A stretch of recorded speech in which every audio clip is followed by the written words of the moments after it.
5, 4, 3, 2, 1. And it's live.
This is Leicester Till I Die TV.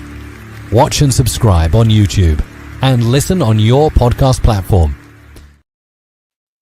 Good evening, everybody. Good afternoon, good morning, good night, good day, goodbye, hello. Wherever you are in the world, one of those will apply to you. I'm going to start off with an apology. I can see that my internet is not liking this very hot weather, a bit like most of us. But look, we're Brits, we're never happy, are we?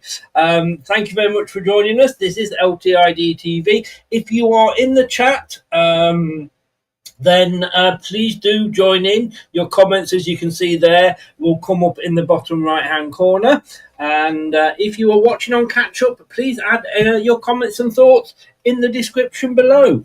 And if you are listening again via your favourite podcast platform, thank you very much.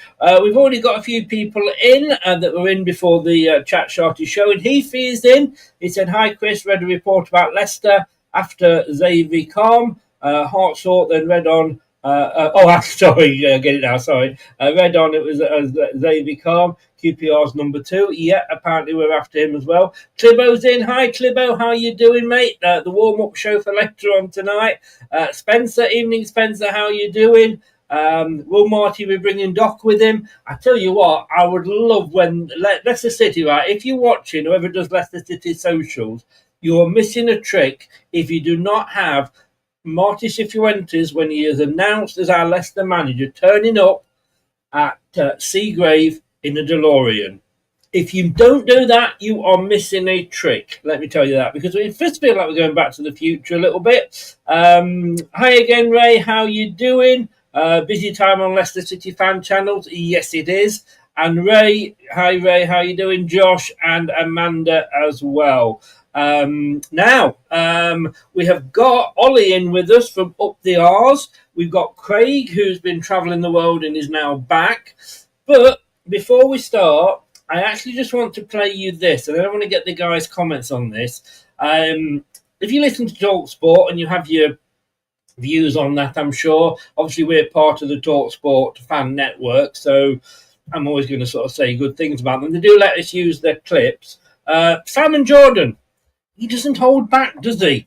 This is what he was saying about Marti Cifuentes just before it was all kind of got this far down the line. So too is Danny. Shall we start with the latest on the vacant Leicester manager's job? Talk of Chris Wilder, talk of Gary O'Neill. Who's leading the way? Well, you talk about overpaid. Looks like Marti Cifuentes, once of Queen's Park Rangers, is now the front runner for that job. And I think salary demands come into play. I don't think Leicester have the biggest budget in the Championship by any means this summer. And maybe that's putting off some of those bigger name, more experienced managers that you've spoken about. It's a complicated situation when it comes to Cifuentes, because you may remember towards the back end of last season, Queen's Park Rangers put him on gardening leave when he was flirting with West Bromwich Albion. Ultimately, they went for Ryan Mason instead. And in order to appoint Cifuentes, there will be compensation due to QPR.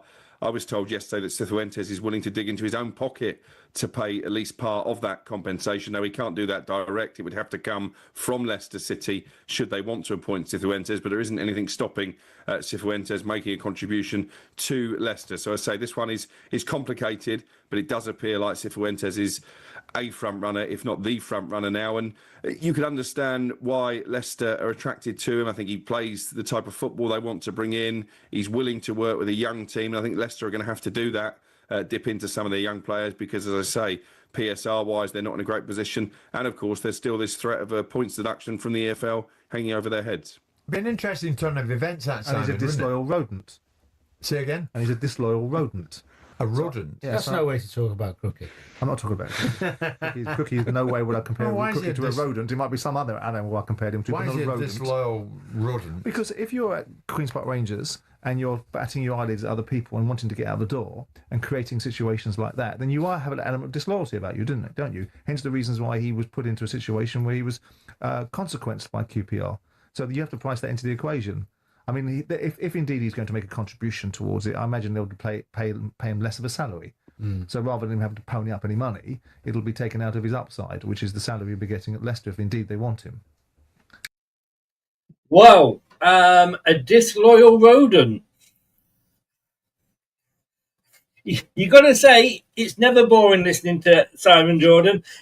Is that what the QPR fans thought of him? We'll find out. Like I say, Ollie from Up the R's is joining us, as is Craig. Let's get them all in.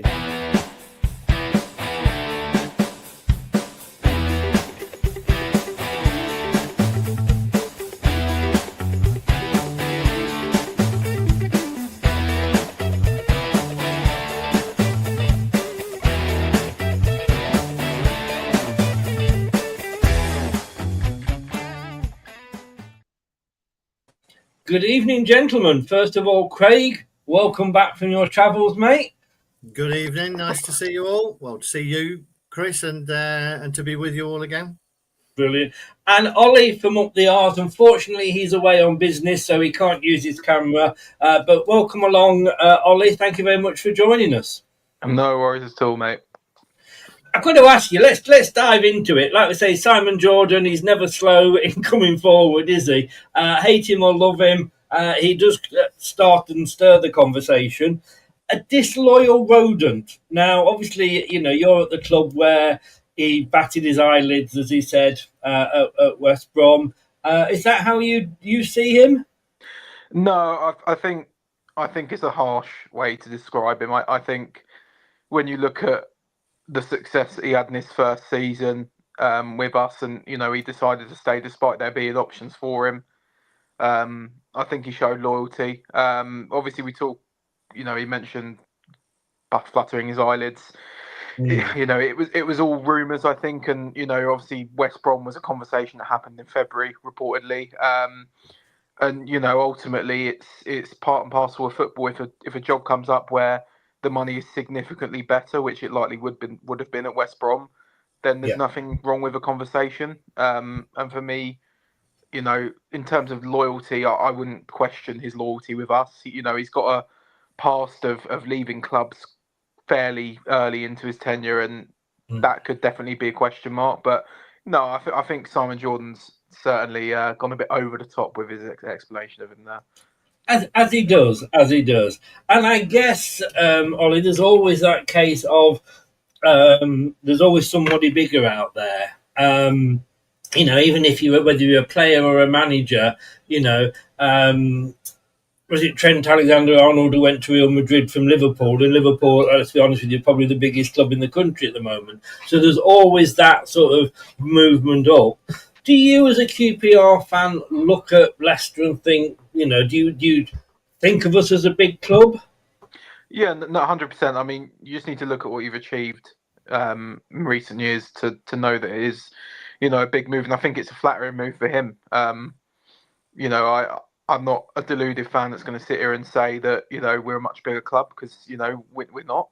I think ultimately, whether Marty sees it as, you know, a bigger club, I guess we'll learn to see that. But I certainly think it's a step up from where we were last season and what we achieved last season. So going to Leicester, I think, is a move that certainly flatters him, if you like.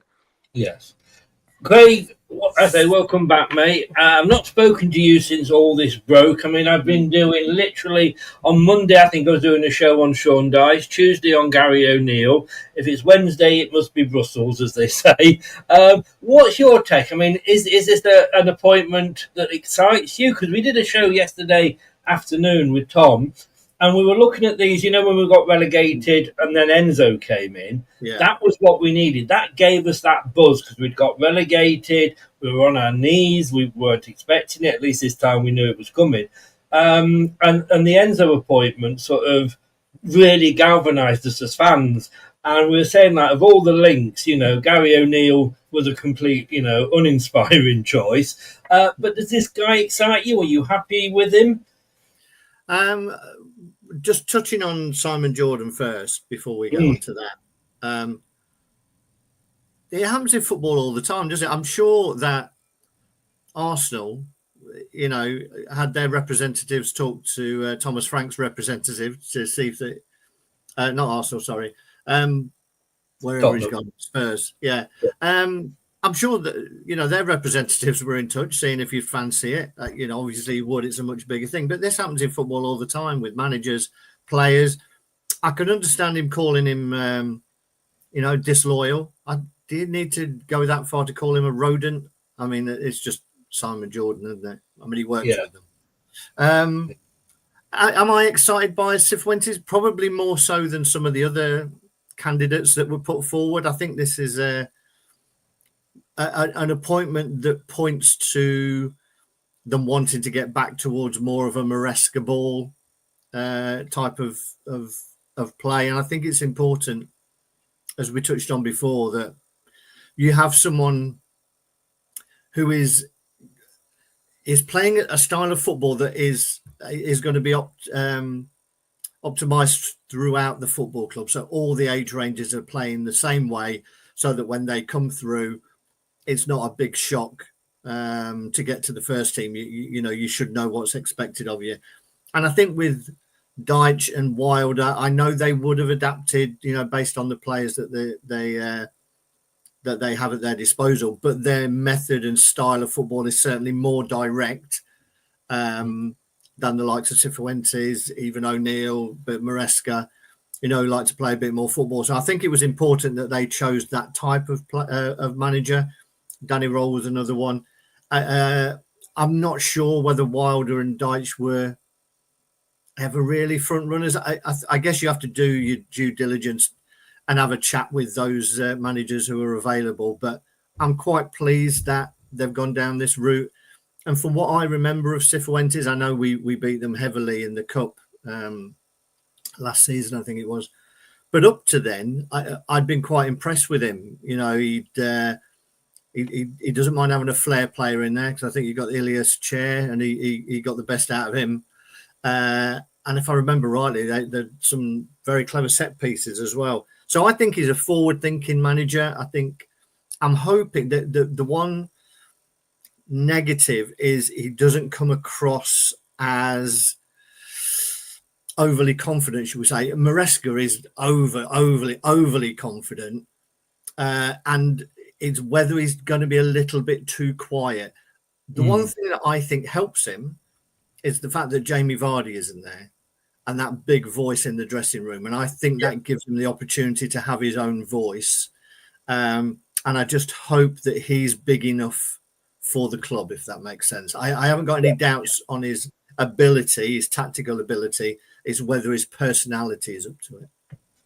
There's a thin line, isn't there, Ollie, between, because, changing clubs and what have you, and being ambitious of where he wanted to get to. I mean, you probably got to say, you look at Brighton, they take somebody from abroad and it's the best thing since sliced bread. But he joined you from abroad after Gary Ainsworth, who was, let's be honest with you, as I say, the fans, I'm sure, love Gary Ainsworth, ex-player and what have you.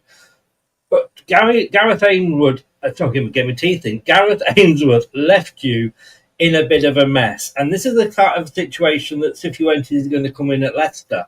Points deduction, possible transfer bans, management plans possibly. So in a way, it sounds almost like an ideal appointment. Yeah, I think you've got it spot on. I think the difference being is the foundation that you have is a lot stronger than what was left to him by Gareth Ainsworth. I think, regardless of the points deduction, regardless of whether you've got a transfer ban, you still have, in my eyes, a championship squad that can go up again. And I think it's an interesting appointment because I think it's above the level of what I think Marty is, but I also think the fact that you've got the challenges that you face, I can see why you've appointed him, because he's pulled us out of a hole. But my only concern with that would be is what is the expectation of Leicester fans this season, because you played a similar style under Maresca. If I stand correct, I think we actually beat you under Maresca. You did, yes, yeah. And I think tactically he did quite well. And I think, had he have, I mean, we all said at the end of last season, if he was at a bigger club, he would, he'd be flourishing. But the style that you play, and you saying about young players, he is good with young players and fair players. I just struggle to see him in that top six environment, and in terms of personality as well. A lot of his interviews was always about the process. There was never that bold confidence that you'd see with likes of Enzo Maresca. So I think it's an interesting one, and I think him coming from abroad and then joining us and joining you is definitely an interesting decision. I just want to stick with you, if I can, Ollie, for this one. I just want to bring this up, just basically because you mentioned it as well, really. John said, I think Cifuentes might be quite boring. I don't want to watch patient football. Does that sum him up, or...? Yeah. I'll be brutally honest with you. If you're wanting a style of play where you're going to get on the counter and your players are going to run straight through on goal and score, you're not going to get it. It is very much progression, possession based football. It's very much out the back, possession focus in the 4-3-3. The kind of main three focuses of that is possession, progression, and positioning. And I think, there are times this season, and you know what, I think in terms of boring, it definitely got there. I mean, our chances created and went up significantly under Cifuentes, but the conversions of those chances were poor. And there was games, I think it must have been about 6 or 7 games this season where we had 70% of the ball but didn't score. And obviously it's a common issue with possession-based teams. If you don't have a clinical striker, it does become a case of overplaying. So I think if you have a clinical goal scorer, it will be a lot more exciting football to watch. But, we struggled massively against direct teams, your Stokes, for example. And, that led to multiple disappointing losses against those lower table teams that were kicking the ball up the pitch and hoping for headers. And, it's a risky style of play that led to a lot of soft goals conceded. So, yeah, if you're looking for fast-paced, quick-moving football, he's not your man. But if you're looking for someone that's going to dominate possession and might get a goal, I think, he certainly matches up to that. No, interesting, Craig. That's a very, very interesting point, because, a lot of people, and I never, well, we all have our opinions, and I'm not saying mine's right and anybody else's is wrong, but, people were against the Enzo style of football, even when we were 17 points clear at the top and winning virtually every week. I mean, to me, obviously I'd like to be winning with playing, exciting football, but I just want to win. And that's the thing. What are your thoughts then on what Ollie's just said? Yeah, I mean, from what I've read and I've seen a couple of things, I spoke to my, my lad Scott does a lot online, and he spoke to a YouTuber who does a lot of tactical analysis, and he was recently chair on a show where there were multiple tactical analysis pundits on, and this guy who Scott spoke to was chairing that program, and he really liked Cifuentes from a tactical point of view. Thought thought he was really bright, really sharp. I think their XG for goals conceded went right down when he came in at QPR. Ollie will be able to tell me if that's wrong. So the number of chances being given up was a lot lower. So, you know, if you're not conceding, then you're always in the game. We were always conceding last season, weren't we? And then we couldn't score, and you've got to score 2 if you're conceding. So from that point of view, you know, keeping clean sheets and staying in games, it's good. You would hope that we would have, with no disrespect, a slightly higher level of player across the squad where we could create more, and not just create, but finish. It was quite encouraging hearing Ollie say that they did create a lot of chances, just didn't finish them. So, you know, you can't really blame the manager if your team is creating. You know, the key is to be able to get someone who can finish it. So I think we're going to have someone who is tactically adept, and at that level that should be enough to remain competitive and push us forward. And hopefully there's enough quality in the squad to turn those that tight back line into creating chances and putting them away.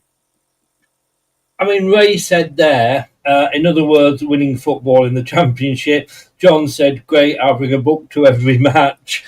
Ollie, we had Ruud van Nistelrooy, who was tactically inept, I think it's fair to say. I've just written that, one word I've written down here is stubborn, because, you know, under Ruud van Nistelrooy, we won a lot of, not awards, but we won a lot of records, but always for the bad things, the most matches without scoring, you know, the most away, you know, least goals, you know, scored and things like that. When it was going wrong, but I think we had a run of about 21 games and we lost 19 of those, Ruud van Nistelrooy basically wouldn't change. He was said, this is the way I'm playing. It was the same team week in, week out, the same, you know, the same players, same tactics.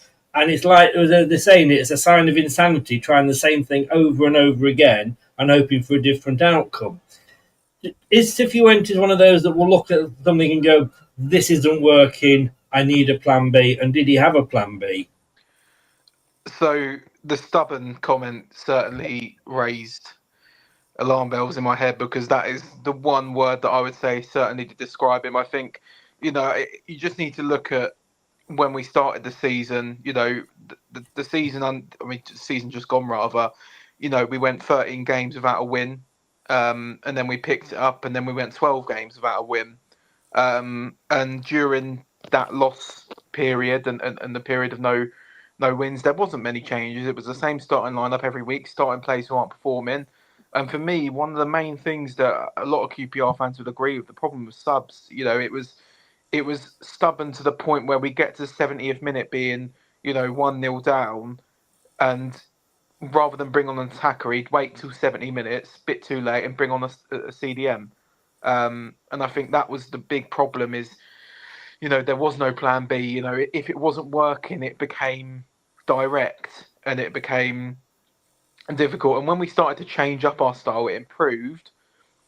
But then we'd face a team that, you know, were particularly direct, like your Stokes, and we'd struggle and we'd try and kind of adapt. And that's where there was a problem, because there was no plan B. And, you know, we did improve under Marti, especially first season. But, you know, the two main negatives of this season were substitutions were consistently poor and left considerably too late. The chances not being taken. And I think, you know, the risky build-up play that led to the goals. It's certainly a stubbornness that it sounds similar to Ruud van Nistelrooy, and I think the lack of changes of the squad is certainly something that resembles him. Yeah. Oh, I mean, I wish I'd invited you on now. It does all sound familiar. As Azza said, oh God, sounds like Ruud. Paul said, sounds familiar. How does that make you feel? I think there may be other factors in play there. My understanding was that they had a lot of key injuries in the second half of the season when that second bad spell came. I think that middle patch, I know they started really badly, but I think they were the form team during the middle part of the season, and then some key injuries kicked in. They didn't have money to invest. I would hope that because he's got a larger squad at Leicester at his disposal, that he would be able to make more changes than maybe he was able to. We've all seen it, haven't we? At Leicester down the years when it's like, you get players come off the bench and they sparkle during their 15, 20 minutes, and then there's the clamour to start them, and they don't perform.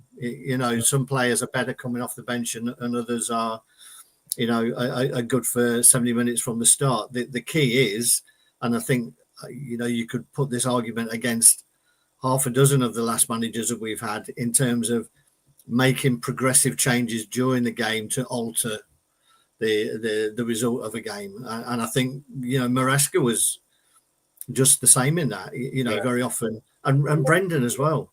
We had some great success under Brendan, high top six finishes with Brendan. But people were still making the same comments about him, that he would make like for like changes. He wouldn't necessarily change anything in terms of formation. And I think it's a modern day manager thing that they believe so stubbornly in their formation and their style that they will just change some personnel rather than look to almost admit that they were wrong in terms of how they'd set the team up. There's not many managers do it. Interesting, Ollie. Do you think when it came to substitutions and he looked at the bench, if you had got a lot of injuries, or he just looked at the bench generally, were the options there for him to change things around?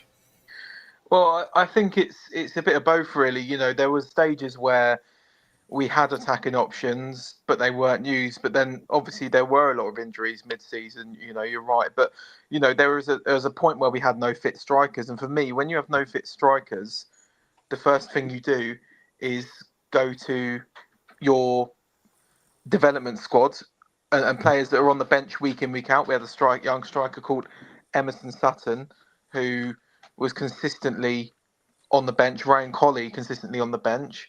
And it just was never a case of, right, let's stick an academy lad in.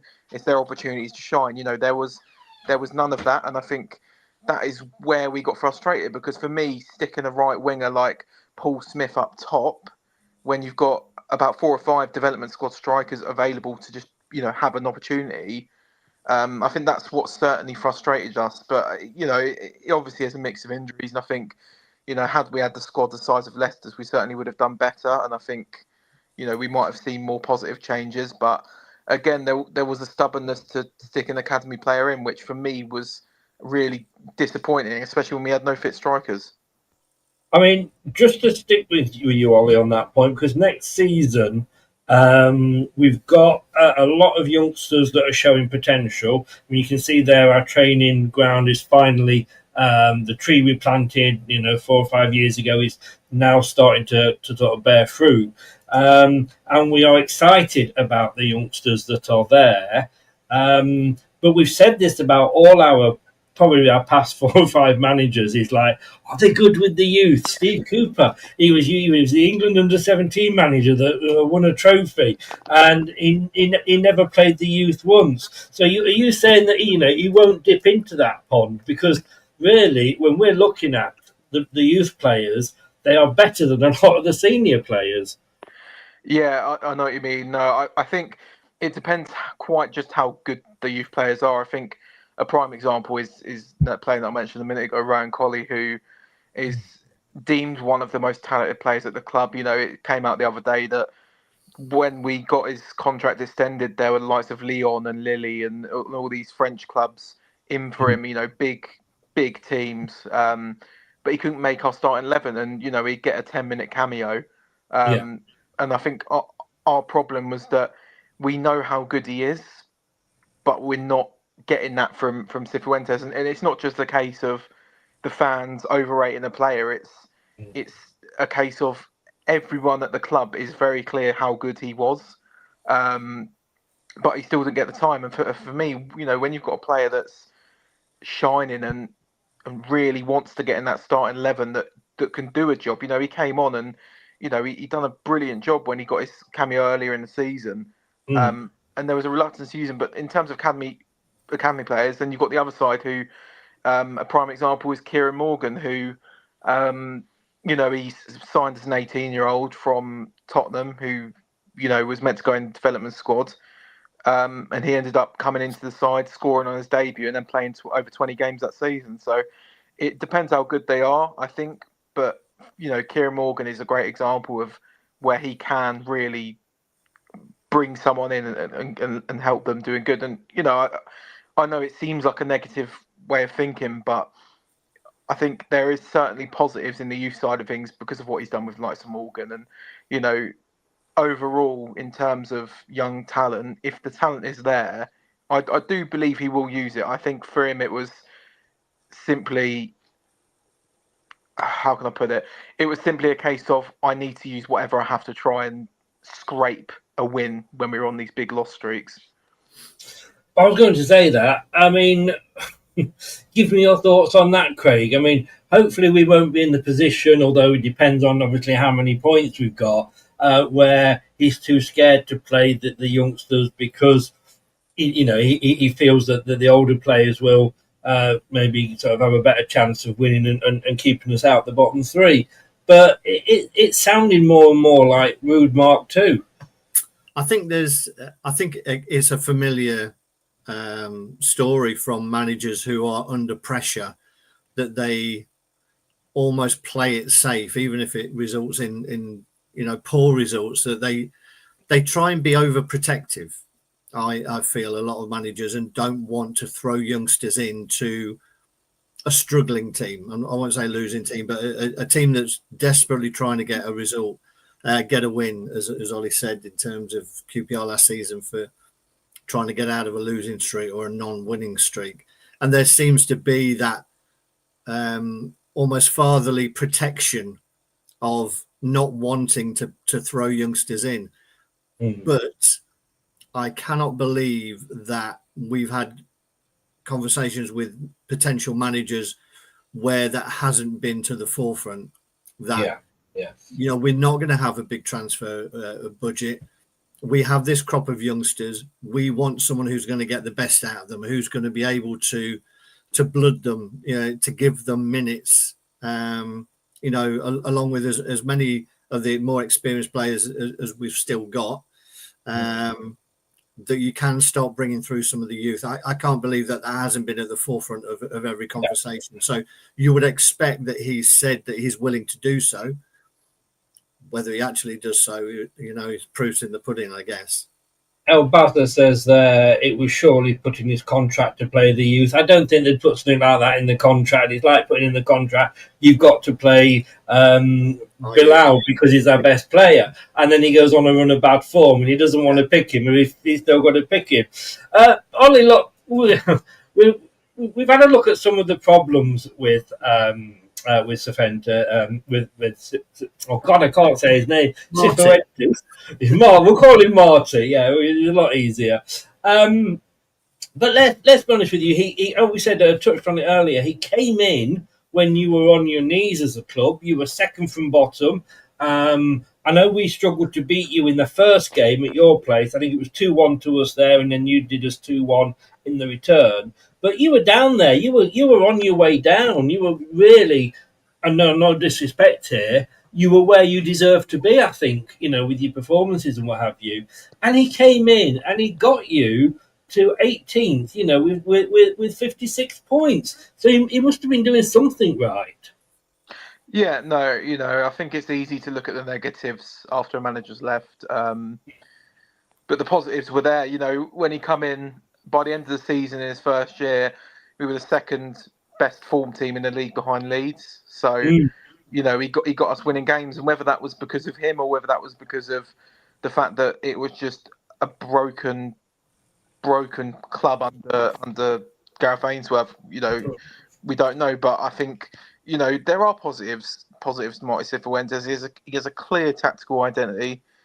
We were better in possession and control of the game.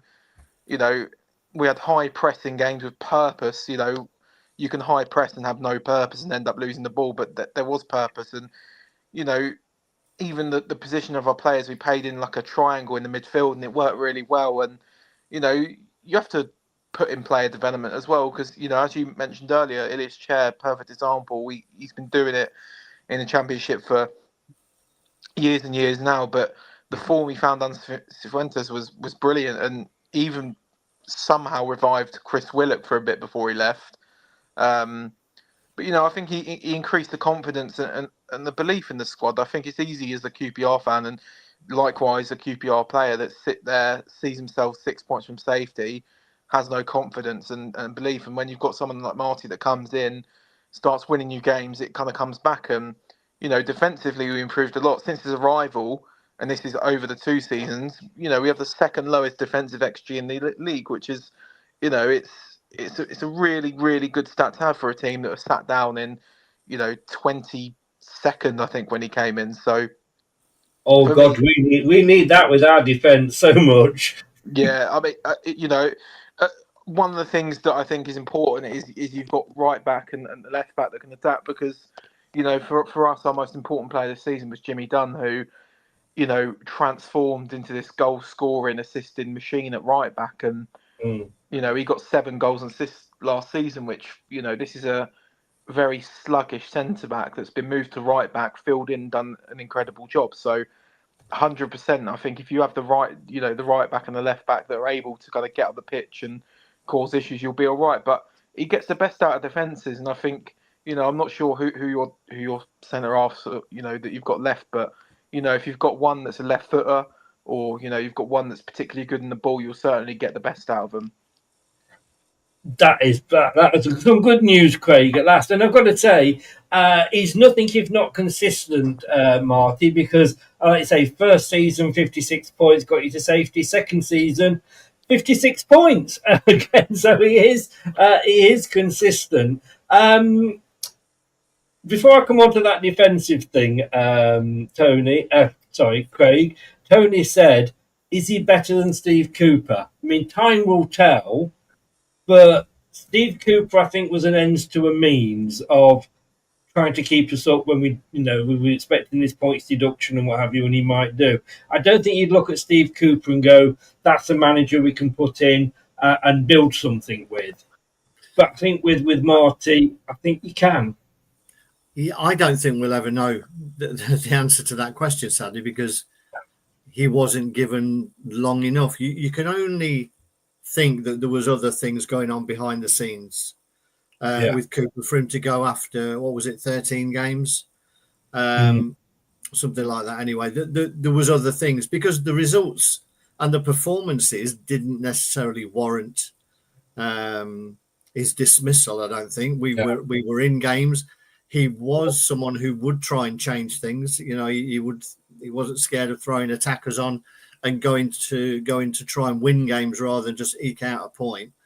But you would think that they would hopefully not make that mistake again and look as much at the personality of the guy and have a clear pattern of play and a clear way of playing, like Ollie's touched on there. And that's in the research that I'd done.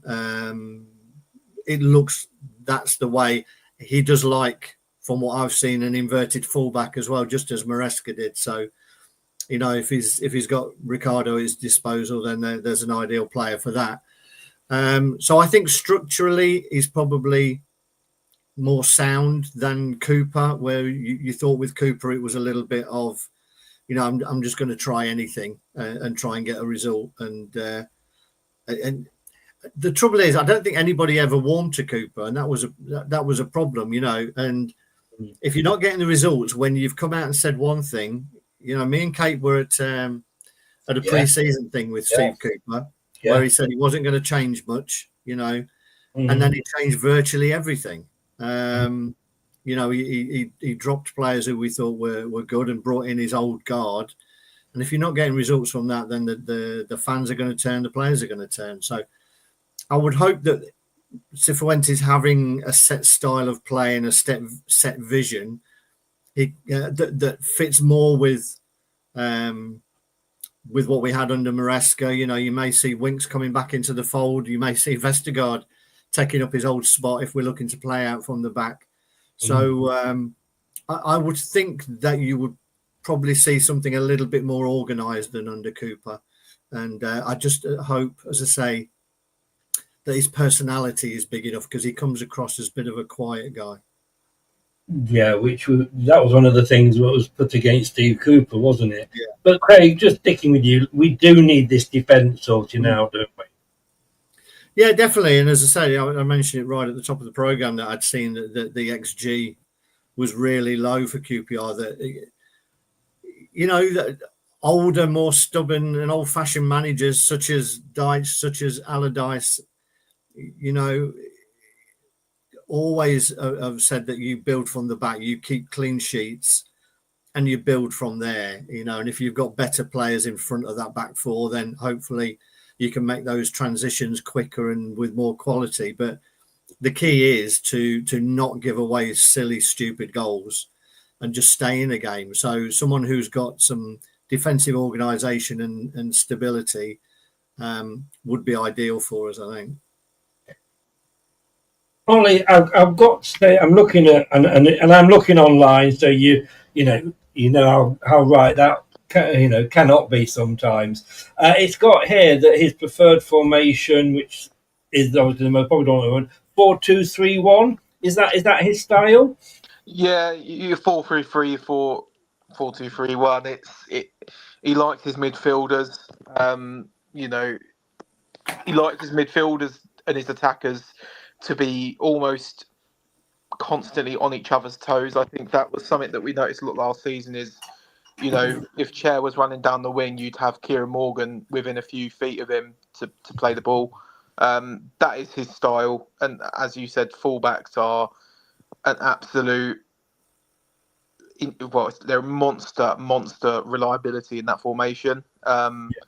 You know, and we didn't have particularly good fullbacks. You know, we had Jimmy Dunn, who was superb, but then we had, you know, like Kenneth Powell on the left, who couldn't quite get there. I think one of our biggest problems, you know, under Cifuentes was we just never scored from set pieces. There was never a free kick. There was never good corners put in. That was always the problem. But when we brought in the likes of Jimmy Dunn at right back, it kind of solved that to an extent. And just in response to the Steve Cooper comment, I think the difference between Steve Cooper and Marti Cifuentes is when you start a game with Marti Cifuentes, you know how you're going to play. Whereas with Steve Cooper, it was a little bit kind of all over the shop, wasn't it? It was never the same every week, whereas Marti has that identity. Whether that's a positive or a negative, you know, we'll see. But, you know, as just down there, you know, James Justin, Pereira, they will be two of your most important players this season if they're starting in the fullback positions. And is he a square pegs in square hole manager? I mean, we had, talking to James Justin, you know, we had him for 4 or 5 seasons before last season when he was always playing on the left, and he was then stuck on the right, and we struggled down the right-hand side. We went out and bought a right back in January. He played half a match. We never saw him again. And, you know, like all the fans could see that we were struggling down that our right-hand side, because Justin, you know, it wasn't his best position. But he had the option to put, like I say, this guy that he bought in January, and he hardly ever played him. And we always seemed like, right, you know, square pegs, square holes. Again, with Cifuentes, does he play the players in their best position where he's going to get the best out of them? No, he tends to switch it up. For example, Paul Smith was his best years at Leyton Orient on the left-hand side, but he was always being played down the right because we had like a Chair down the left, and Jimmy Dunn, who, you know, was a centre-back, and I'll be honest, not the greatest of centre-backs, but he shifted him to right-back, and it worked really well. So I think he takes those risks by dipping players into positions where they're not necessarily overly familiar with. You know, when we signed a left back called Ziad Larkesh, he was put in at right back despite being a left-footed left back. And we never saw him again, and he went out on loan. And, you know, since going left back for Dundee, he's had an incredible time. So, you know, with Cifuentes, if for example James Justin wants to play right back or needs to fill in at left back, he will switch him around. I think that's, as much as it can be a negative in terms of performance, I think it's a real positive because you start to notice some diamonds in the rough in terms of someone that might not be particularly confident in in centre mid, but you stick them wider, and suddenly they've really come into their peak of performances. So yeah, I think it's a real positive with him, the way that he does switch things up. Craig, you're of a similar age to me, same I know I've got a couple of years on you age-wise. I'm older, but we're of the same sort of generation. I'm sure you grow up. You remember Scooby-Doo. I do remember Scooby-Doo. Yeah. Bear with me on this. You might think I've suddenly done a up the cherries D-junction turn here, but. Do you remember at the end of Scooby-Doo, they always pulled the mask off the villain? It was a reveal, yeah. And it was somebody else underneath. I mean, by the time of it, are we ripping the mask off Marti Cifuentes and finding Ruud van Nistelrooy underneath? I don't think so. I think you're more likely to find Maresca or that style of manager. Maybe even more of a... maybe more of a Brendan Rodgers than a Maresca, I think, in terms of someone who has an identity of the way they want to play, but can be tricky to get the best out of every player. I've read things that sometimes he can fall out with players, and we know Brendan famously did that, falling out with players. So. I would think that he's going to be more of a Brendan style than a Ruud van Nistelrooy style, personally. I want to stick with you, Craig, because we seem to have loved in the past giving out a 3-year contract. That seems to be standard for Leicester. This time, a little bit different if the papers are to be believed. A 2-year with a 1-year extension. Yeah, that seems a bit sensible for our club, doesn't it? It does. It may be that he wants that as well. That I know you think every manager will take as long a contract as they can, because they know they'll get a payoff for it. But I mean, accepting that and offering to pay some of the compensation that's been due to QPR does make you think that he wants to be here. And I know you did a show and you had the headline of a manager who finally wants to be here. The flip side of that, if you want to look at that in a negative way, is like he can't believe his luck that he's pulled a club the size of Leicester. No disrespect to QPR or other clubs that he was linked with. It could be that he just sees this as a fantastic opportunity, to work with a club that has got some of the best facilities in Europe, with a promising youth setup, that everything is there for a good manager to be successful. And maybe he was just saying, whatever it takes to get this job, I'm going to do. And I'll accept a 2-year with a 1-year extension if that's what it takes. I'll accept not getting all of my compensation if that's what it takes, because this is just a fantastic opportunity that I would be foolish to be stubborn about and miss out on. Ollie, I want to play devil's advocate to Craig's point there. It was a very good point put across. You can look at saying, the guy really wants to be here, and it's alleged that he said he's excited by the project, albeit with finances very tight at Leicester and the prospect of a points deduction looming over the club. So, you can say he's excited. Or is it a case of, when you look at somebody like Graham Potter, who was out of the game for so long because he was turning jobs down, etc. Is it a case of maybe he's not been approached to go to another club since the West Brom situation and us? Is it a case of is it a case really of sort of desperation to get the job? Do you think? I think it's desperation to get the job, but not necessarily a job. I think it is because it's Leicester.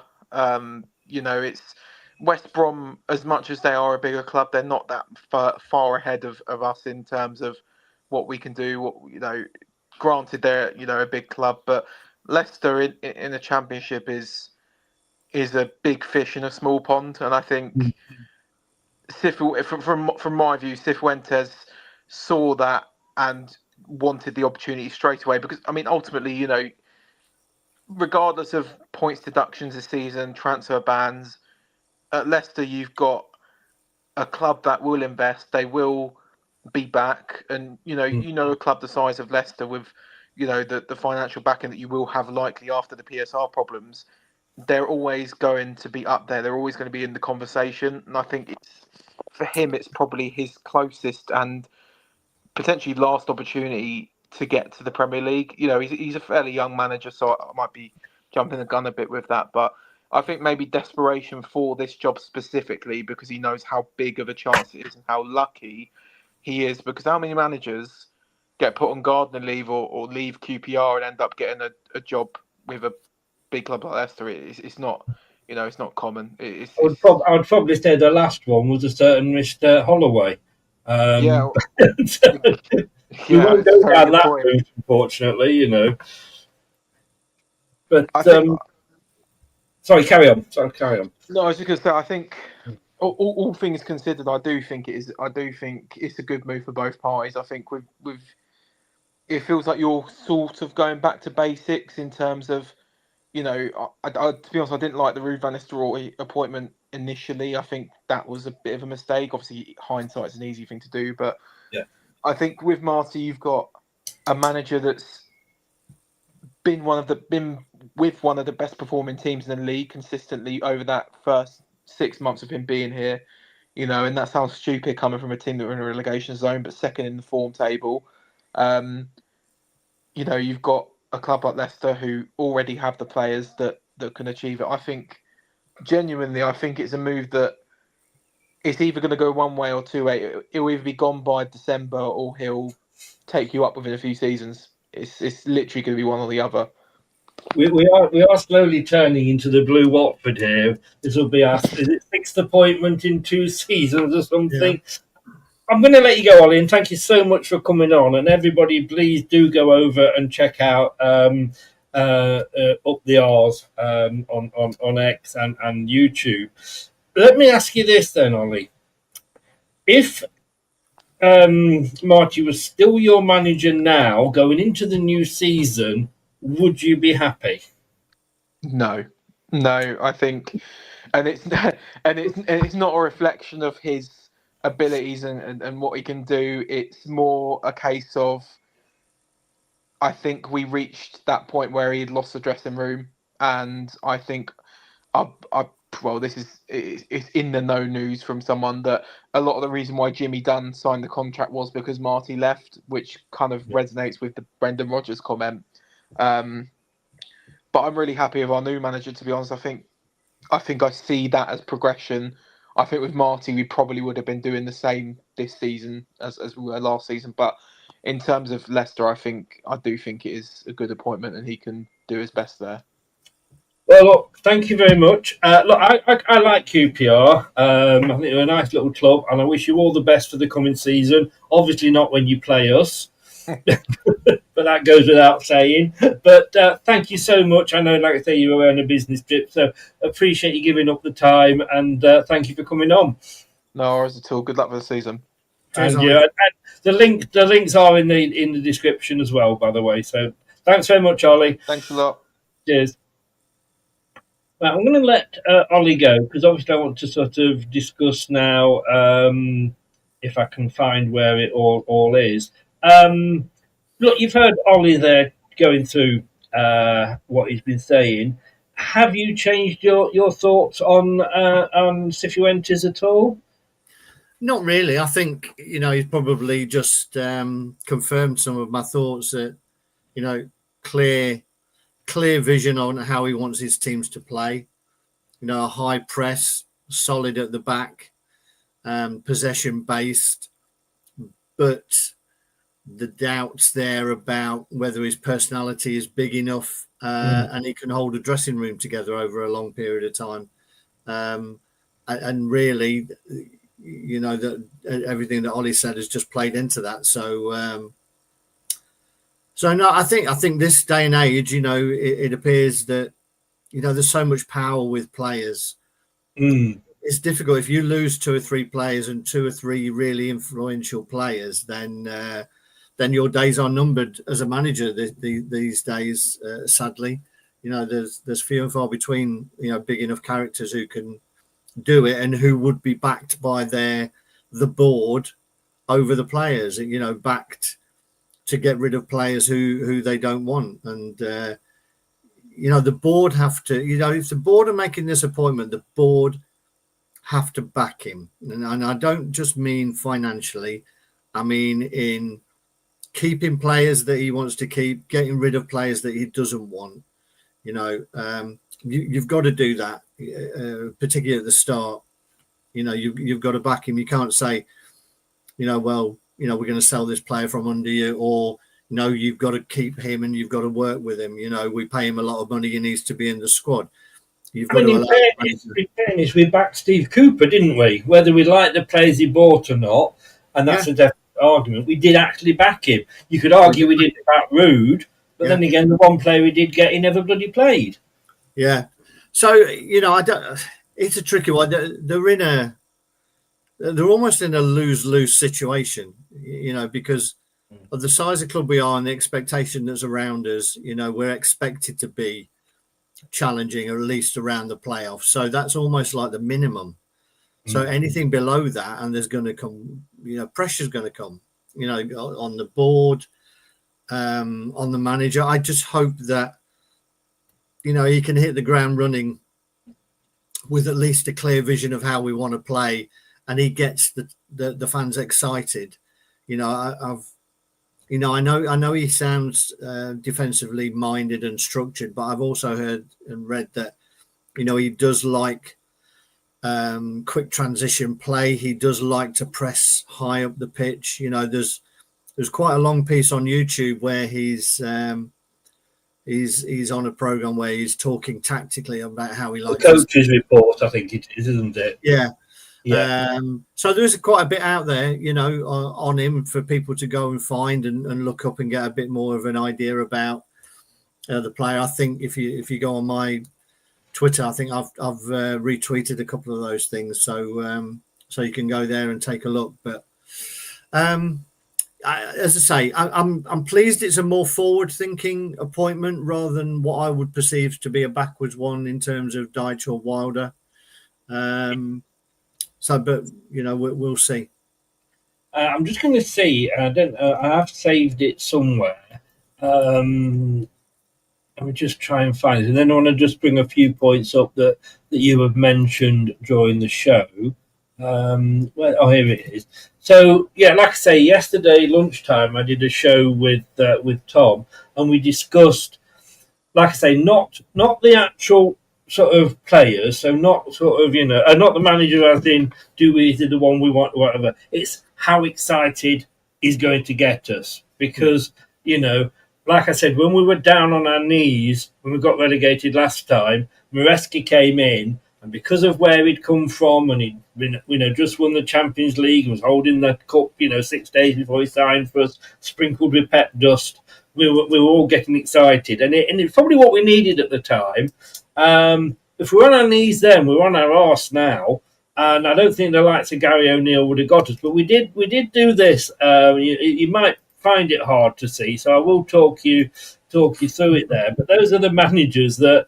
Now, we had a bit of fun with this. So it started off with full-on stiffy, midweek semi, past the Viagra, sooner do the mother-in-law, and where's the graveyard? It was like, and look, for an afternoon show, it might have been a bit near the knuckle. I'm seeing your influence there, particularly with the O'Neill one. Yeah. In fairness, me and Tom, we had a black ball option where we could overrule each other. We didn't. That wasn't used on that one. We both came up with that one. We were both happy with the. I know you've got that, but I'm surprised he's below some of those, to be honest. Because I know the last couple of clubs that he's been at, it's sort of gone south, but it started really well, and he plays. Attacking football. So I know he's gone south, but I'd still take him over Dyche or Wilder any day. Yeah, but what I'm saying, what the idea behind this is not, is he a better manager? What success has he had? Dyche isn't higher up there because he's won more, or he's got promotions under his belt. It's, if that news was announced, how excited would you be by it? As in, when Enzo was announced, we didn't give a shit. We didn't, it wasn't a case of, what's his managerial experience. The first thing we got was excited because he'd just come from a Champions League winning club and he had Pep dust. So that was the thing. I mean, there's some pictures out there. I've got to be honest with you. Gary O'Neill wouldn't inspire me to go to the toilet. And that's why. Who's the other one on the top? Who's the first one on the top line? Edin Terzic. All right, okay. Borussia And Dortmund. the one next to Andy King? And one next to Andy King is Liam Rossignol. Is it? Yes. He's wearing glasses. So basically, let me take you from the bottom upwards. So we had go to the graveyard. If you're into necrophilia, I tried it once but found it dead boring. So we've got Take Me to the Graveyard. Sorry, guys. Gary O'Neill. Sunadu, the mother-in-law. Sean Dyche, Lee Carsley, and Chris Wilder. Past the Viagra, in as much as, we're kind of excited, but we need a little bit more. We had Michael Carrick, and I think that was Wagner in there as well, as in the ex-Huddersfield manager, not the ex-X Factor singer. Midweek semi, Andy King, I think we'd all got reasonably excited if he'd been announced, and Liam Rossignol, and then, at the top, Edin Terzic, who was my favourite for the job. I really wanted him. Danny Roll, and obviously Marti Cifuentes. But this was before, obviously, we'd done this show.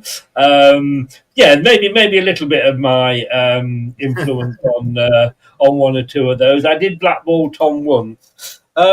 Interesting what you said earlier, and I want to go back to this because I think this is a very good point. And I'm going to say here, and people may need to sit down for this, I'm going to agree with you 1,000,000% on a point you made, Craig. I know.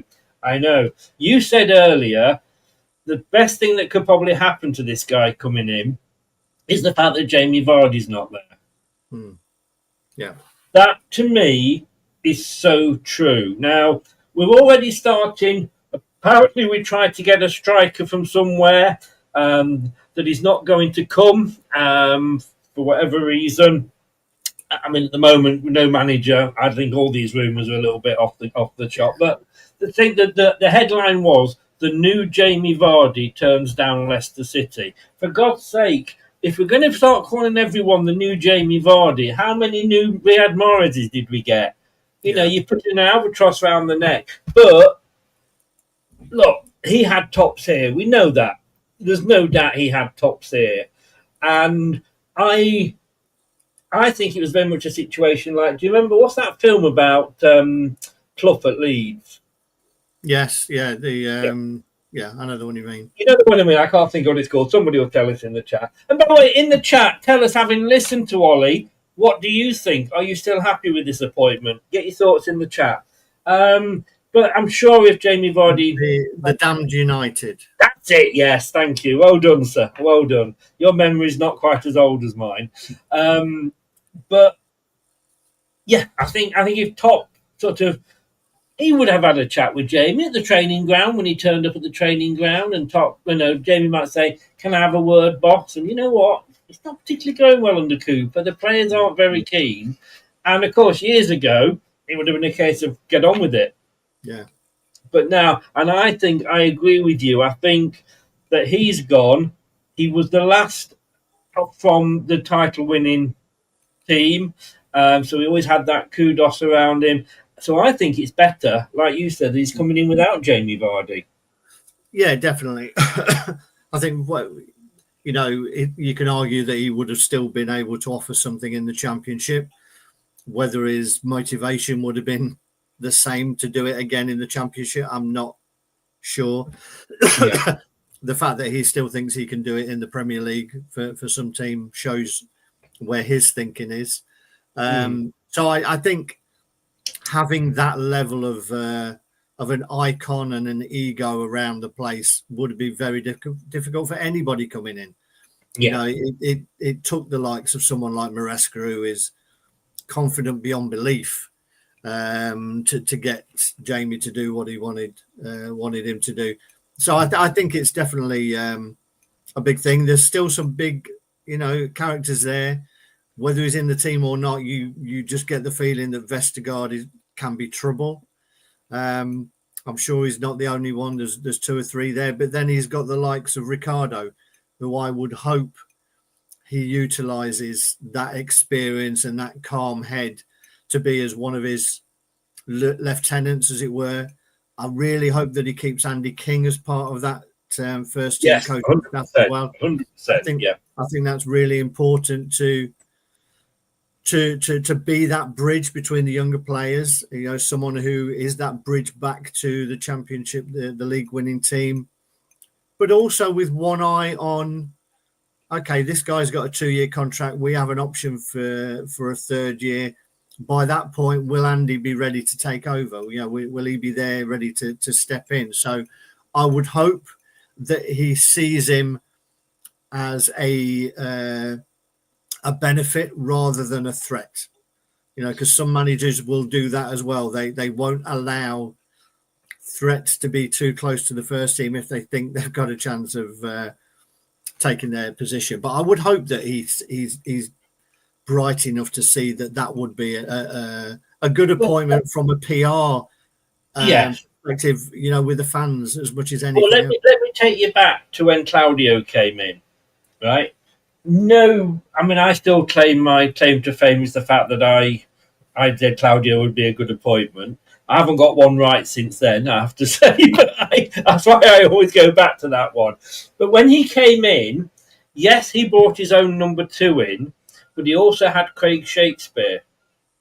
And Craig Shakespeare was the link between the players that he had and the advice that he could give. So if he went to Craig Shakespeare and said, look, you know, I'm thinking about playing Jamie Vardy in defence, and obviously he wouldn't, but, you know, Craig Shakespeare could go, don't be so bloody stupid, what you doing, he can't play there or whatever. And I would hope that Andy King, because this guy's coming in, and if he brings his own number 2 in, which they're saying he might do, this Javier Calm, if he can have 2 number 2s or just give them another title or whatever, like, you know, Claudio did. And when Claudio went, Craig stepped in and then obviously eventually turned, you know, kept us up and went on to be manager. I personally don't think he was given long enough, but there we go. And that's what I see with Andy King. Yeah. Yeah, I'm going to say it makes sense for him to keep him in and around that first thing, particularly when you realise that there has got to be an emphasis on bringing through some of the youth team, you know, and for Andy to be that player that those youth people, the youth team can look up to. Andy's done the same thing. Andy, you know, he didn't come through the full Leicester City youth team. I think he was at Chelsea. But he was here, you know, from a young age and made the transition through. So he's been there, and he can show those kids what is achievable if you work hard and your ethic is right. And he's a good example. And I would put Ricardo in exactly the same thing. Some of the things that Ricardo said after the season were quite telling. And I would love us to keep Ricardo. I know some people are like, he's too injury prone, but he is a fantastic person to have around that club, I think. And I would like him to stay as well. And particularly if you can keep him fit. And Cifuentes likes playing the inverted fullback, then there's nobody better than Ricardo to No, you're right. Maybe we need to get Dave Rennie back. Maybe. Maybe. The other thing I want to take you up on is you said you're questioning about his personality, whether it was a big enough personality. I would say I don't think necessarily since Claudio and obviously Nigel just before him, have we actually had a manager with a big personality? I mean, I'm going down here. Craig Shakespeare was a bit of a quiet man, wasn't he? Claude Puel, pretty much the same. Brendan Rodgers, he was never a screamer and a shouter, was he? No, his personality and his ego, you know, I'm not sure you could get a bigger ego. I I think the only one close to Brendan's ego is Maresca. No, that's a fair point. Cooper did he? And would you say Ruud van Nistelrooy had a big personality? Not really. I mean, he came out and said the right things, and he made some tough calls. He left Winks out because he didn't respect. He felt he wasn't respecting the football club. He wasn't doing what he wanted to do. So he made the big call. It would have been very easy to ask him to come and stay over and even say no and say, right, okay, well, he's a big player in our team. I think he was strong enough to do that. I'm not sure stupid enough not to bring him back after a couple of weeks as one of our best players. No, I think you have to, as we've said so many times, there's too much power with the players. You have to flex your muscles sometimes as a manager to earn the respect and say, well, bloody hell, okay, he's going to leave him out. He's going to sideline him. Fair enough. I know who's in charge. As soon as the players sense that they're in charge, you're on a sticky wicket. I mean, we know. I think we have disagreed with this in the past, and we will going forward. I was very much Team Winks. I think you're Team Ruud van Nistelrooy. When your wife's just had a baby, and she's moved down to Milton Keynes or wherever it was to be near her support group, which is her family, to just say like the baby's only just been born. I need to, I want to be there for my wife, and you can say, well, okay, do it for a couple of weeks if need be, but then will you be able to do it? And Winks might have said, yes, just give me those couple of weeks, just move down, etc., etc. Where was the compromise? We saw Brendan do it with Soyuncu. As soon as John Terry came in, he said, what the bloody hell is this great defender doing training with the kids, and brought him back in, and the defence got better. So I just think, and it's like Nigel Pearson with Mark Albrighton, fell out with him, or his missus, I'm not sure which, didn't pick him, but was big enough towards the end of the season. And apparently somebody told me the other day that it was Cambiasso had a bit of this as well, and said, look, you got to pick him. And he was big enough to say, I need you, Mark. Can you come into the team? So, but like you say, we'll never know the full story behind it, will we? No, but you've got other things. I mean, I think by all accounts, he was asking him to stay over before a game, and he refused to do it. And whether you've got a new kid or not, you're a footballer. It comes with the territory. To stay over 1 or 2 nights a week, I don't think is a massive thing. Particularly, if she hadn't moved back to where her support group was, fair enough, but she had. So to do that, the fact that Winks was the one holding up the sign saying, we miss you, Maresca, allegedly, that he didn't have any respect for Cooper. Towards the end of the season, before a very important game, he's pictured, or he's allowed his wife to put on to Instagram a picture of him and her enjoying a cocktail somewhere, nowhere near the ground, where he should be there supporting his teammates. Says a lot to me about the character of Winks. Than I would side with Van Nistelrooy on that for me. The thing for me, of course, he could have claimed his 2-week parental leave. He could have, yeah. Yeah, exactly what I mean. So, let's, we'll never know. We'll never know the full story. We'll never know the full story. Last 2 questions. First of all, for a manager like Marti Cifuentes, I mean, when you look at his record of where he's been, he's had a lot of jobs, and I've got to say that a lot of the time, it's he's been a youth manager and then moved up to be manager of the same club. So although it's counted as 2 jobs, you could argue that it was 1 job. I was 12 years, I think it was, with W.H. Smith, but I moved to about 6 different places. So it was 2 years at each one. He was Ajax youth manager and what have you. Now, for him to get into English Premier League, which is probably, where most managers would want to be at the moment, not everybody's going to do, what happened, and I don't know his name, the Brighton manager, and get picked up by a Premier League club. So the way for that to go is to go into a championship club and make your way up. And there's a very thin line between saying, well, the guy, and I don't know how many of these he's been sacked from or how many he just left and moved up. But, you could say, well, he's just being ambitious. What's wrong with being, if he wants to be ambitious, then it will make the club ambitious, hopefully, and both will survive. But, he's obviously maybe looked at Leicester and thought, I've got a better chance of getting back into the Premier League with Leicester than any other club, let's say. Would you say that's, would that be a case where you think that might be with these foreign managers? I think so. I think you see it with a lot of the players as well. The Premier League's the place to be, not just for money, but for exposure as well, and it's tough to get a Premier League job, without winning anything or showing something.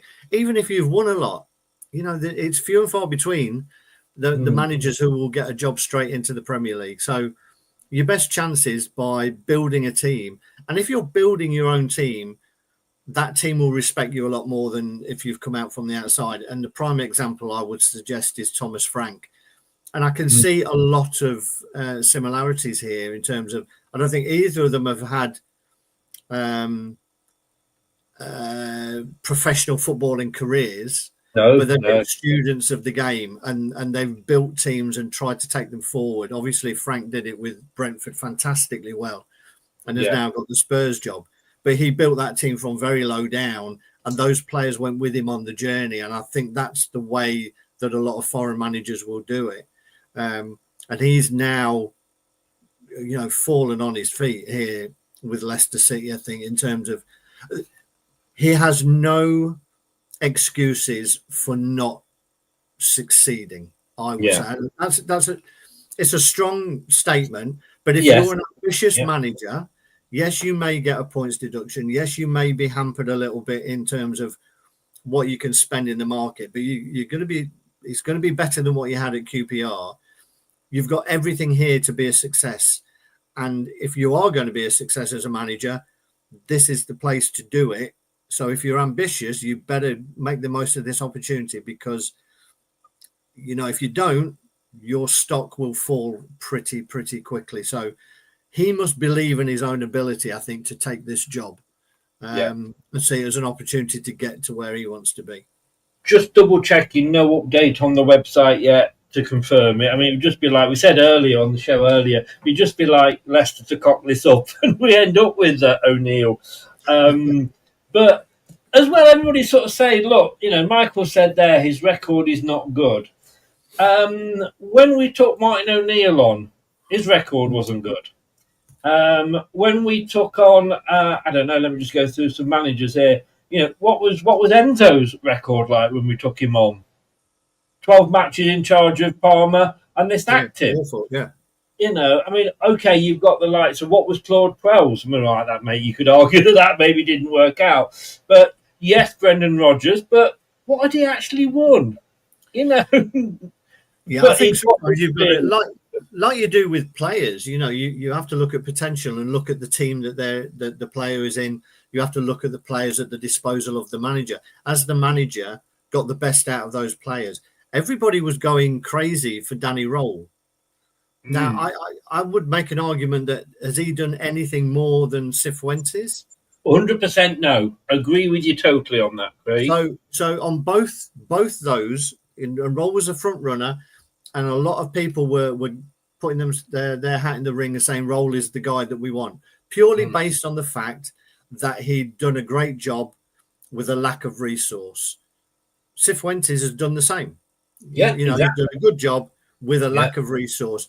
Now, on both fronts, whether it was Roll, whether it was Cifuentes, you're taking a gamble to say, has this guy got the ability to step up a stage with more facilities, with better players at his disposal, and can he take that forward and do a good job? We're about to find out. We are. Totally. And, this guy's got the record that he beat us 2-1. You could also argue, obviously, we conceded 6-2 as well, but we'll gloss over that. Last question. This came up earlier.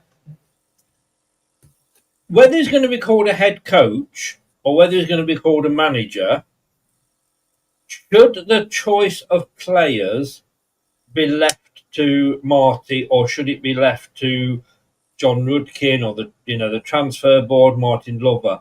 What I say, and you can either agree or disagree with me, the manager should always have the final say. Now, he may want a player, he'll sit down with Martin Glover and they'll say, right, after as he had a chat with Andy King and what have you, he'll say, right, what positions do you think we're going to need? And he might say, we need a striker, we need a centre back, or whatever. And he'll go, right. And Martin Glover should be saying, what sort of players are you looking for? So he might say, for a striker, somebody who can hold the ball up, somebody who's 7'8" and can knock it in the net, etc., etc. And they say, right, I'll go and find a list of players that we think will come to the club. And Marty might say, well, actually, can I put a name forward? I said, yeah, put your name forward. Then the recruitment team go off and do their due diligence and what have you. And then they come back and go, right, the one that you wanted, we can't get. He's not going to come. He's too expensive or whatever. Here's an option of maybe 3 or 4 others. And he might say, no, don't fancy any of them. Go away and have a look at somebody else.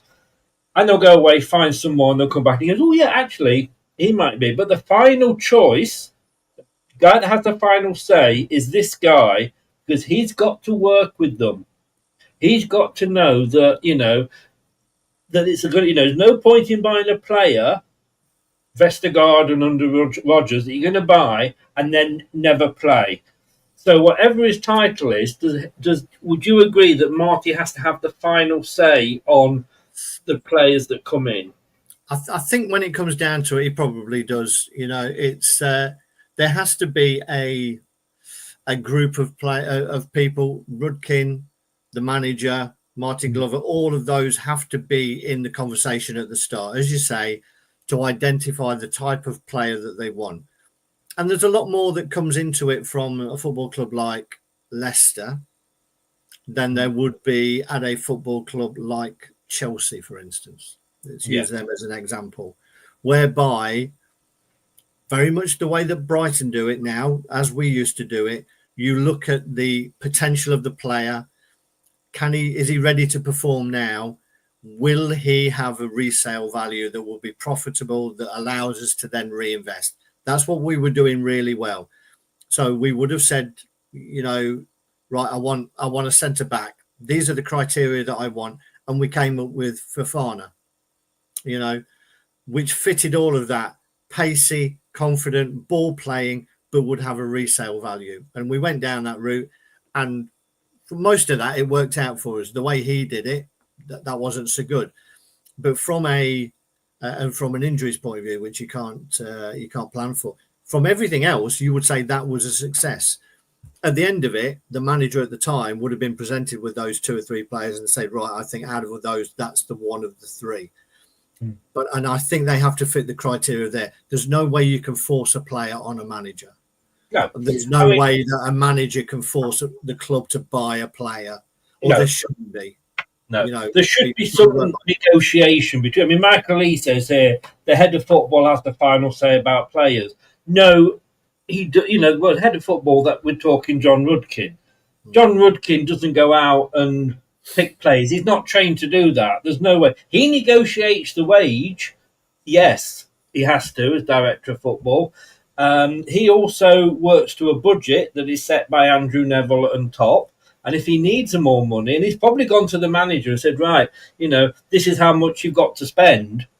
Now how you break that down, you've got 5 million. If you spend 3.5 on one player, then you've only got 1.5 million left. But that's the pot. But if they do need a little bit more, maybe they go back to Rudkin. But Rudkin doesn't pick the players, does he?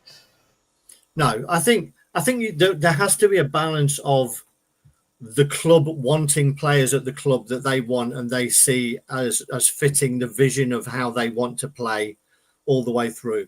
But as I say, if a manager doesn't like that player and will not pick him, it is absolutely pointless buying a player and paying him wages and then almost forcing the manager to play him. That nobody wins in that scenario. So it has to be a collection and a collaboration. Yeah. Paul said there it's the manager's job on the line if it goes wrong, so he should have the final say 100,000,000%. El Bazza says, surely if Top says no, the player don't come. I want to take you back to Martin Allen. And I can't remember the player's name. Was it Hasselbank? That Martin Allen walked in one day and Hasselbank was sat in reception at King Power, and Martin Allen said, "What are you doing here?" And he says, "Oh, I've come to sign." And Milan Mandrić had arranged it all. I could be wrong. It might not be Mandrić. Might not be, Hasselbank, but I have a feeling it was. And he went, "No, I don't know anything about it. I don't want you." Yeah, Paul's just said then, yes, Hasselbank. Now, as good a player as he was, Martin Allen, for whatever reason, and he was manager, didn't think this player would fit into the thing. And how many players did Graham Potter have forced on him at Brighton? Mm-hmm. Yeah, it can't work. You know, as I say, the players have to fit a criteria. Yes, I think 100%. We all agree on that. But it has to be somebody that the manager believes can benefit the team. Yeah. And I think we're going to end this now, but I think we'll both say we're happy with this appointment. Which, it hasn't happened yet. It hasn't happened yet. And like I say, this is Leicester. Don't be surprised if it's Gary O'Neill when those wings open up on the DeLorean that it's Gary O'Neill that gets out. But it is Back to the Future. I feel like we've drawn that line in the sand here, Craig. Yeah, I think I can understand this appointment more than certain other ones if they'd been made. None of us know whether he's going to be a success or not. But based on the criteria of what you think we were looking for, this guy, for the position that we're in as a championship club with a potential points deduction, with a potential restriction of budget, this guy does fit the criteria of what I believe we should have been looking for. Whether he turns out to be the man, time will tell. We'll have to wait and see exactly. But he ticks the boxes, doesn't he? He ticks more boxes than the others for me. Yeah. Now, look, I told you who I wanted, and I've got to say right from the start, I didn't think we would get Terzic, but he was my choice. Yeah. Just finally, who would have been your choice if you had, and I'm not going to say, don't turn around to me and say Arnie Slot or somebody like that, but who would have been your choice from those that were on the betting list? Well, on that list that you'd got there, I think Terzic came up in a conversation when we did the show previously, where Southgate got a mention. I think Terzic was thrown around at that point. Yes. But of that lot, they were the top 10. Can I just say they were the top 10 in the betting when we did the show? I think the three that you had at the top were probably the right three. I would have had O'Neill a much higher up personally. I remember throwing him into a conversation a while back as well and getting exactly the same reaction as that. But I think I think Gary O'Neill will get a job somewhere, and I think he'll be successful. But and I certainly would have had him. I wouldn't have had him on that top tier. But I would have certainly had him higher than you had him. So I think you probably got that top tier right. Based on the assignment level, can I just say to yourself and all the other presenters, new contracts are in the post, and you have to sign it to say that you will never ever say that you want Gary Neal at this football club again. Okay. Am I allowed to flutter my eyelashes at other channels? Yes, you are indeed. Craig, thank you very much, mate. Nice to have you back. Suntan there. Where is it you went to? It was Florida. Oh my God! Well, you look like you had a good time anyway. No, it was good. Yeah, it was great. Brilliant.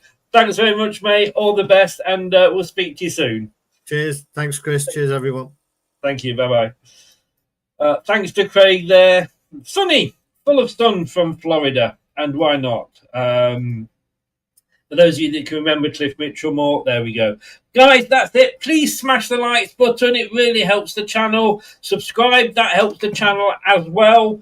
And click the notification bell, because until the season starts, all the shows are all over the place.